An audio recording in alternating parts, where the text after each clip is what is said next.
This is the #1 biggest mistake in roofing sales, and there's a reason I'm filming it right now, freezing my keister off on a trail in Colorado and out of breath. And this big mistake will cost you your earning potential. It will absolutely destroy any self-discipline that you've developed, and it will kill your income potential. Now, it's not all doom and gloom. I'm gonna be teaching you, #1, what that big mistake is. #2, I'm gonna teach you the symptom. So when this comes up, and the reason I'm doing this now is because I myself have experienced this symptom. And I've been down this road and I've caught myself slipping down it again. So I wanted to do this video, well, to share it with you because I'm going through it right now. And what better way to teach something than being actually in that moment? And the third thing that I'm going to teach you is the really fast and easy fix to keep you from slipping down this slippery slope of self-sabotage. So let's get to it. First, welcome back. Adam Bensman here, the roof strategist. And if you're new, welcome. Bizarre first video for you. This is unlike anything I normally do. If you're not new, welcome back. And trying new things here because I've done a ton of videos, as you know, around my mission, which is to help you and your team smash your income goal and give every customer an amazing experience. And I have tons and tons of videos. In fact, I think almost 400, about 400 at the moment, teaching you just that. So if you want to jump in to even more of those, tune in on YouTube, the podcast, or better yet, join me in our free training center. You can use the link in the description. Man, my hands are cold. Or you can text the word free to 303-222-7133. So I wanted to shake things up a little bit and really talk about more of the internal landscape of a life in roofing sales, kind of that common bond that connects us all. Come on, Maddie girl, let's go. And here's the deal, man.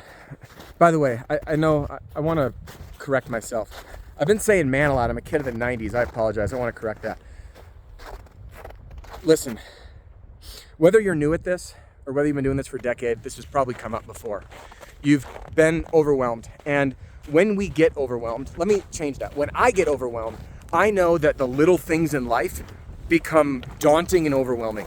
Things like doing laundry, emptying the dishwasher, having to go get an oil change, scheduling a haircut, all these little odds and ends become a total chore. So when I face them, like this last week, for example, I was overwhelmed. I am taxed now, both personally and professionally, in ways that I've never been before. It's a challenging time for me, and time is not on my side. And when I get overwhelmed, I find this symptom. The symptom is resistance.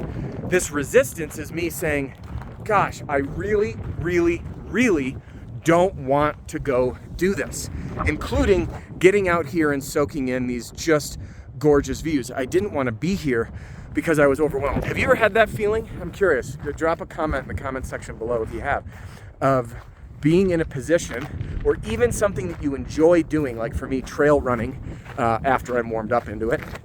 Even after when we're trying to do something we like, sometimes it can be daunting and overwhelming. So the symptom is resistance. Oh man, I'd go out and go do that, but then I got to load up the truck, load up the trailer, get outside, deal with the cold weather, whatever it is. That resistance is the symptom for the mistake. Now, what is that mistake? That mistake is letting yourself off the hook, giving yourself a pass. I'll give you an example. When I was selling roofs, that pass for me was taking a day or an afternoon off. It usually started with an afternoon. I was like, hey, I did really well. I had a really great week. That momentum I built, you know what? I'm tired, I'm overwhelmed, I'm working too hard. I'm gonna let off and I'm gonna take a break. And that break is easy at first. It's fulfilling and it feels good. And for a quick minute, I feel recharged. But then the next day comes and then I'm like, oh, well, if I went easy then, you know, what's one more afternoon? And I take that afternoon. And then after that, what happens? I end up saying, hey, well, if I did the afternoon, what's another day? What's another few hours? And each time that there's that one more, that momentum and that sales momentum just comes to a halt. #2, the self-discipline comes to a halt. And 3, the earning potential follows because the reality is you're not working. Let me change that. I was not working. And I have found that I'm not the only one that's gone through this. It's a very common thing in high stress industries like roofing sales. So when you experience this symptom of resistance, now you know, hey, that's that silent alarm that's going to say, you know what? Hey, this is what's going to happen is I'm going to want to give myself that pass. And I did. I gave myself the pass, and I caught myself over this last week resisting all the little things, even getting back to my hotel room, having to unpack my bag. It was like a chore, all this stuff I had to do.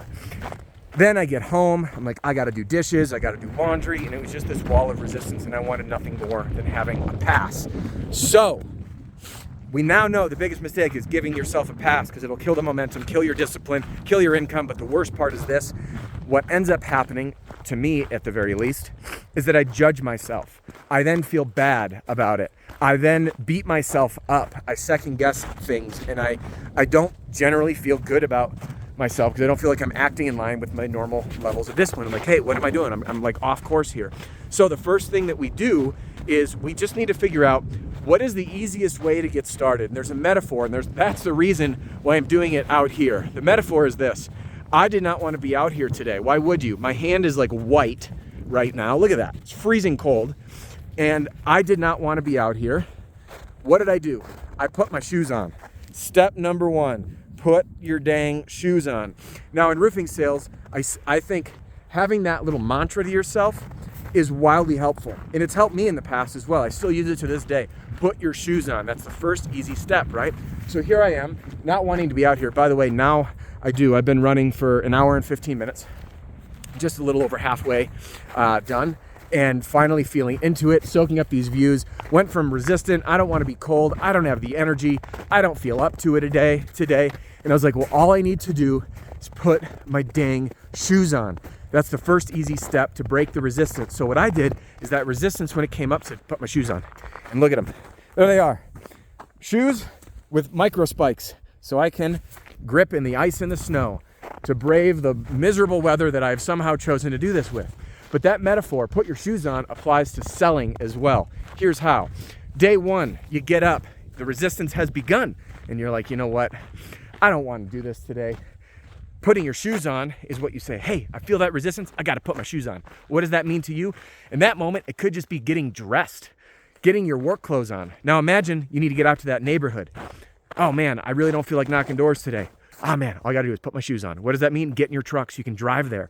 Then you're in that neighborhood. You're like, man, I don't want to get out there. Put your shoes on. What does that mean? First step, the first easy thing to get that momentum to then take the next step. And that is going to be opening that car door, right? Or your truck door to get out. And even, same thing, I'm intimidated. I don't want to go knock today.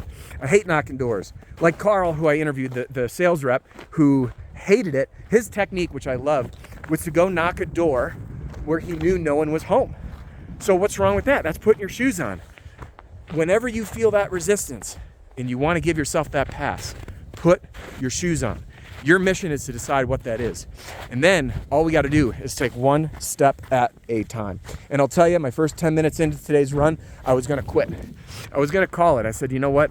I got out there, I did it, that's good enough. I'm tired, my legs are tired, my calves are sore. I don't have the same level of energy or enthusiasm because I was overwhelmed. Whoa, almost ate it right there. And I ended up getting my shoes on, putting one foot in front of the other, 30 minutes in. Now I am feeling just so incredibly recharged and invigorated. And now I get to leave you with that. Put your dang shoes on.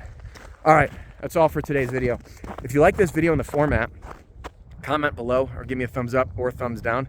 I respect you guys and your time and attention. So I do these videos for you. Now listen, if you want to continue your journey with me, jump into my free training center. It's available at roofstrategist.com. You can click in the link in the description, or you can text the word free to 303-222-7133. I got a whole playlist in there on goals and motivation if you need some more. And thanks for joining me. If you want to hang with me here on YouTube, there's a card down in the, should be your lower right, to tell you, hey, YouTube thinks you're going to love this one. Thanks again, and remember, next time you're met with resistance, avoid that pitfall, that mistake of giving yourself a pass. And what are you going to say to yourself? All I got to do is put my shoes on. See you on the next one.